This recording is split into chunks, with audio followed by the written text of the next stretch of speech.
कसे आहात तुम्ही? परत एकदा माझ्या ब्लॉग चॅनलवर तुमचे स्वागत. मी बस स्टॉपवर आहे. आता निघूया वाशिम नंदुरबार.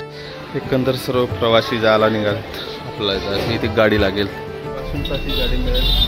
निघूया वाशिमला. 9:45ची ट्रेन. तिकीट कुठे मिळते माहिती आहे का? इथं तिकीट कुठं काढतो?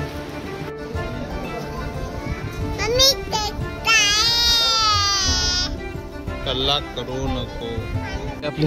चला निघूया.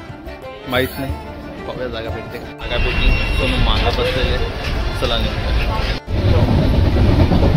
काय पाहताय?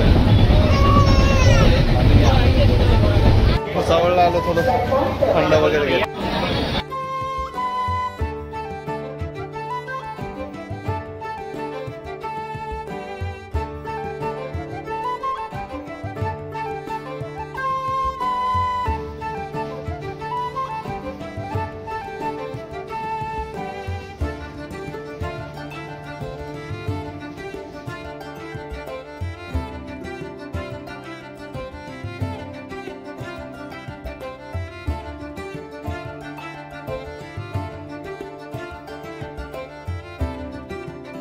नंदुरबार. चला तर आपण जाऊया. निघालो होतो आज 6:30ला पोहोचलो.